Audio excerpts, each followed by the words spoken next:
welcome to the show. So happy to have you on today. Thank you for having me. So just to start us off, you do a lot of things. Why don't you give us the quick intro or bio of what does Hillel Fuld do? What does Hillel Fuld do? I like to categorize it into 4 categories. Work with tech companies, marketing, things like that. That's 1. 2 is a lot of public speaking. 3 is content. I write for basically every leading tech publication out there. And 4 is I work with a lot of the Fortune 100s like Google, Oracle, Microsoft, and a couple others. So those are the 4 hats: startups or tech companies, content, speaking, and Fortune 100s. You've been labeled as one of the leading voices for tech in Israel. Forbes magazine called you the person taking Startup Nation to Scale Up Nation. So let's talk about that specifically in Israel. You know, everybody's heard the term Startup Nation, and I think that book from Singer came out in 2009. So and this article about you came out in 2015 or so. So what's happened since then? How has the Israeli tech scene changed? So it really has changed. It has graduated, I should say, out of Startup Nation, right? We're like, what's a startup? Startup is you build this, you have this idea, you build this venture and you flip it. You sell it to Google, sell it to Microsoft, but you don't let it mature into like a sustainable business or a public company, things like that. And that was really our biggest challenge, is letting these companies grow. Like Waze, for example, when they got acquired for $1 billion, everyone was going crazy. Had they not sold for $1 billion, they'd be worth $50 billion today. I mean, that's just a number I'm making up. But point is, we traditionally did not let companies mature. We've really changed and graduated out of that. And now, entrepreneurs that I meet with are looking to build large sustainable businesses, multi-billion-dollar companies. VCs are not looking to invest in, potentially $500 million companies. They're looking to invest in billions. And I think we've really kind of transformed into a whole new animal. I don't think Startup Nation is really an accurate description of what we are now. Yeah, I think that's a fair assessment. There was always the kind of depiction of Israeli startups as built to sell, not necessarily built to scale. Partially, I'm assuming because Israel is just a tiny market, so they're building for other markets, typically starting with the US. But over time, that's changed, right? You see companies like Monday, which is, has become a behemoth in its own right. And there's some other examples that you think of that are really kind of pushing that envelope of scaling up? Yeah, there's a ton of them. Wix, Mobileye, Fiverr, Lemonade, AppsFlyer. I mean, the list is very long. We're talking probably about 100 unicorns. So what is unique about this? What's happening in Israel more recently, right? We know about the ecosystem that's created by all these graduates from the army and the special units in the army, intelligence, things like that. We know about the government funding that's available in terms of grants. What else is contributing to this ecosystem, to this environment where startups are flourishing? I mean, there's, that's basically what the book Startup Nation, tries to answer, but there's tons of factors. I mean, like you mentioned, the government, the Innovation Authority gives out grants to startups to encourage entrepreneurship. Like you mentioned, the army. And then I just feel like there's a culture, like just the Jewish, whatever you want to call it, of just like, I'm putting aside the current situation in Israel right now, but kind of throughout our history, we had to survive. And now that we're home, we kind of have that excess energy. So we're kind of using it to change the world. So there's that. There's a long list of kind of factors that contribute to Israel being this tech superpower. But yeah, I don't think it's one specific thing. It's all the things that you mentioned and a couple others. Let's look to kind of recent history, and we'll come to what's happening today in a minute. But there's been a lot of turmoil this last year, political turmoil, unrest, civil unrest in the country. I've heard from some Israeli founders that it is causing doubts in their mind about Israel as an ecosystem for them. And I'm wondering if that's a widespread belief. Is that something that you saw a lot in those protests about judicial reform? How has that affected the startup community? Yeah, I mean, without getting too much into the issue itself, I'm an optimistic guy, just in general, cup half full kind of guy. So I do not in any way believe that that or the current situation will have an impact long term on the tech, ecosystem here. But at the end of the day, we have the best entrepreneurs. At the end of the day, we have the most creativity. That's not going to change. Yeah, it was a hiccup, but I don't think it's going to be a long term negative impact in any way. Mm-hmm. What's missing? If there's one thing that the Israeli community in the tech scene is missing to kind of take it to the next level, even further, what would that be? I think that there's a serious lack of high-level sales and marketing talent in this country. I think R&D, we're number one. But oftentimes these startups, when they scale, they open sales and marketing in the US because there's not many marketing, like world-class marketing people here. So I think that's, one of the challenges. And as a result of that, I just think entrepreneurs in Israel have a really hard time kind of getting out of the mindset of an engineer and, communicating in a normal way and doing everything that, a leader needs to do versus just an engineer. But I think it's changing. We're getting much better than we used to be. But if you ask me what would be our biggest challenge, it would probably be sales and marketing. Do you have any proposals for how to address that? Make a living out of it, man. That's what you do, right? Yeah. That's what you do. That's what I do. No, I mean, I think, I give a ton of lectures in Israel to entrepreneurs on how to communicate more effectively. And, I'm doing my part. But I just think the ability to tell a story requires something that doesn't exist in the Hebrew language. It's literally a word that does not exist in Hebrew, and the word is subtlety, right? To be subtle, right? It's for obvious reasons that it doesn't exist in the Hebrew language, but literally there's no such word. Israelis are not subtle people, and to tell a story and to get people to care about what you're doing and your mission, you have to learn how to be subtle. So, that's Israelis just have to learn the art of subtlety. I love that line. I've heard you say it before, the difference between sales and marketing. Right. Marketing is all about subtlety. Salespeople kind of hit you in the face with what they're trying to sell you. Right. I like that distinction. Today, with the situations happening in Gaza, with the war, a lot of companies are, people just called up. So companies are somewhat on pause or, a little short staffed. What can people do to help the Israeli economy, to help Israeli companies and startups? Just give us, a little faith. We're a resilient people. We're a resilient country. We've proven that throughout our history. We'll be okay. I don't think people are losing faith in Israel's ability to innovate. But I'm sure people are worried about investing and things like that because it's, the instability, etc. But I guess I could say to global investors, just hang tight. We got this, and we're resilient. We'll come out on the other side way stronger. Let's talk about early stage startups, something that you love, something that you wake up every morning excited to live in that world and to help companies. What do you see some of the most common mistakes that founders are making at the early stages? The biggest mistake that I'm seeing founders make is lack of competitive research and market analysis, like the boring stuff, right? Someone has an idea, they run with it, they hire some developer to code it, and they go and they launch. Like, dude, who are you up against? Who are the other players in the industry? What are they doing right? What are they doing wrong? Why did they lose? Why did they win? Like, without that, you're shooting in the dark, and so many founders skip that part. It's probably the most important thing you'll do in your entire entrepreneurial journey. That's one thing. Another thing is the whole fundraising thing, right? Everyone, raise when you can, take money when it's thrown at you. It's the biggest mistake. Like, I'm not the first or the last person to compare it to a marriage, right? You take money from an investor, it's game over. And I know it's tempting when you're building a company, someone throws $1 million at you, you're going to take it. But what you really should do is, just like that person or that investor is doing due diligence on you, you should be due diligencing them, right? Speak to founders who raised from them. What are they like? Do they get involved where they don't, we don't want them involved? Like, what are they like as investors? This is like the most important question that so many founders skip. So skip during the fundraising process or kind of getting into bed with partners that they're going to have to live with for a long time and not doing that research. Right. Yeah. I mean, I've worked with startups that raised money from someone who, let's just say he did not have the best reputation, but he threw a lot of money at them and they regretted it from the first second. What about valuation? This is something that has come up a lot recently, obviously, with a kind of cooling startup economy over the last year and a half or so. A lot of down rounds, a lot of startups are going to have to be recapped. I think you've been a proponent for a long time, even during the boom times, of companies being a little bit more level-headed as it comes to valuations because of the commitments it sets you up to long term. What are your thoughts there?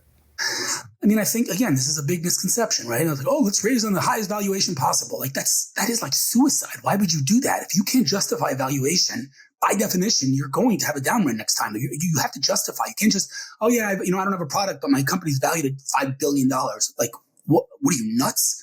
So again, that's a big misconception. I think, there has to be some correlation between revenue and valuation. I don't know what the multiple is. That's debatable, but, we all know companies that pre-product are worth billions of dollars, and it's crazy, and I don't use the word bubble. I don't know what a bubble, yes bubble, no bubble, it doesn't matter. At the end of the day, the market correction was needed and necessary. And, it hurts when there's down rounds and it hurts when there's layoffs, but the situation that companies are valued that high with almost no revenue is completely unsustainable.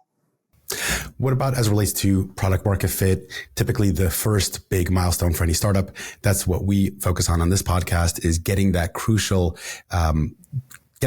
point where there's that fit with the market. You're able to then start building a growth machine and start scaling up. Any advice there for founders that are struggling with finding product market fit? Yeah, I just think, I know that's like, again, I sound like a broken record, but, data. Stop. Like, if I hear one more founder say to me, everyone I spoke to said it's amazing. Shut up. That is not data. That is called anecdotal, and that is not how you build a company. Look at data. Every single download, retention, how long are they spending in your app? What are they doing? What are they getting stuck on? Give me feedback, take surveys, just measure everything. Don't talk to me about like my emotions. Like, with all due respect to your emotions, that's not how you build a company. So just be as data driven as possible. If you see downloads coming in, where are they coming from? Why are they coming from there? Why are people downloading your app? What are they searching for? You have to know this stuff. Otherwise you're shooting in the dark. Yeah. I think that there is a combination though of the quantitative and the qualitative. So you need to have those conversations with customers, understand the why behind the what, but you're absolutely right. Asking a question of like showing your friends or showing people like, would you use this? Everybody wants to say yes. Everybody wants to like say what people want to hear. If I had a dime for every startup that said that to me, I swear, but I'm like, dude, that's not a good idea. Like, why are you doing? Oh, everyone I spoke to loved it. Dude, who cares what everyone you spoke to said? Like, right. It's ridiculous. Question is, are they actually paying for it? Right. I've heard that in all sorts of ways. I would kind of bucket that in the realm of vanity metrics. There's so many that will make you feel good. That you have progress, whether it's activity on social media or people lining up outside our booth or all sorts of these kind of things that make you feel good as a founder. But until people are putting their credit cards down and not churning, that's the other thing about product market fit. It's sometimes easy to get acquisition, not easy, but sometimes you can get it, but you can't maintain that retention. And that's obviously a gap in that product market fit. 100%. Again, like getting downloads, dude, anybody can get downloads. That's not a challenge. Spend $1 billion to get 1 million downloads. That's irrelevant. Are people using this thing? How long are they using it for? When are they stopping to use? Like, it's again, vanity metrics are a real plague. Every startup, they get excited and fine. I have no problem with it making you feel good. That's great. But don't go to an investor and say, oh, like you said, the people are lining up around their booth. Like, really, dude? Seriously? It's ridiculous. Yep. So let's get into some of the tactics. This is what you made a career out of marketing for startups, and especially in the area of content. That's your specialty. How do startups in today's day and age leverage content, especially with all the changes happening with AI and how that's changing the SEO landscape and social media? What are your directions when startups come to you for help around content marketing? So first of all, you have to understand that content is the foundation of everything. Everything. All your marketing becomes instantly significantly more effective if you have content. So if I'm, if I'm an AI company, just to kind of simplify it, if I'm an AI company and I'm producing, industry content at scale. So now all of a sudden my social media becomes more effective because I have what to share and you have a reason to follow me, right? And all of a sudden my user acquisition becomes more effective because when I see your logo in some ad somewhere, I know those guys. I listen to their podcast. I follow them, right? And my PR becomes more effective because when a journalist Googles me, they realize that I'm producing content just like they're producing content. And my biz dev becomes more effective because now I'm a legit player. And my fundraising becomes more effective because an investor that Googles me and sees I'm an industry leader, all of a sudden the dynamic changes. And just the list goes on and on. Everything you're going to do as you grow this company is going to become more effective if you have content. So it's really the foundation of it all. Then there's the question of the granular tactics of written, audio, video, how often, how do you distribute, where are we hosting it? That's all, important stuff. But strategically, first, it's very important that every company, and I mean every company, like people say to me, I'm an enterprise startup. I don't need content. I'm like, dude, are you nuts? Like every CIO at 5 o'clock or 6 o'clock in the afternoon, goes home and becomes a consumer. If you think that like you can't, market to a CIO because he's a sophisticated CIO, you're an idiot, right? And so content to me is the foundation of everything. And, what type of content depends on your target audience, where they're located, what they react to, et cetera. But, again, the foundation, the strategy, in my opinion, is close to identical across all sectors.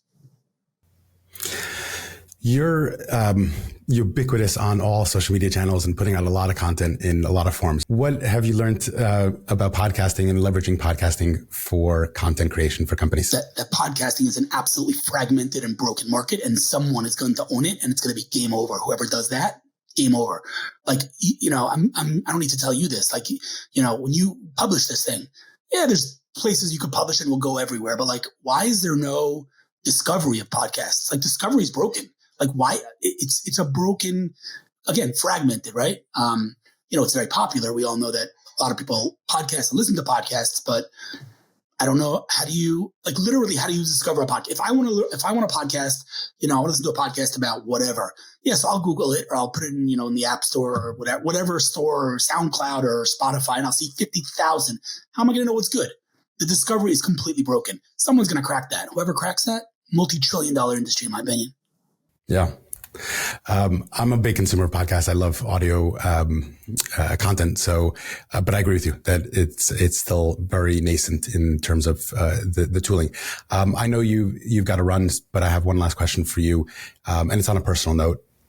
In general, what I find with startup founders, that resilience is one of the, if not the most important characteristic or trait for successful founders. You personally had a tragedy with your brother, Ari, of blessed memory. He was killed in a terrorist attack. How do you stay resilient? How do you overcome tragedy and continue to power on day to day? I don't know that I do. Your premise might be, do I overcome tragedy? Am I okay? No. Do I have a choice? What am I going to do? I'm not going to get into the whole mental health thing, but trauma and PTSD and all these things, any acronym you could throw at me, I got it. But, I don't have a choice. Do what I do. There are days and there are days when I don't have a choice. That's really all I could say. I absolutely cannot say to you that I overcame the tragedy. Absolutely not. It's been 5 years, and, time makes it easier maybe, but I don't think maybe I will at some point, but I'm definitely not at the point where I could say I've overcome it. Sure. And not to compare, the horrible tragedy that you experienced with the ups and downs of entrepreneurship, as difficult as those seem day to day, those don't compare, don't even come close to, areas of life and death. But to close us out, any words of optimism, any words of advice, anything you want to leave us with for founders? This is a little bit cliche because a lot of people have said it, but, don't focus on your solution. Don't focus on your idea. Don't focus on your tech. Like, no one cares about a good idea. Like, what was Twitter's idea? What was Google's idea?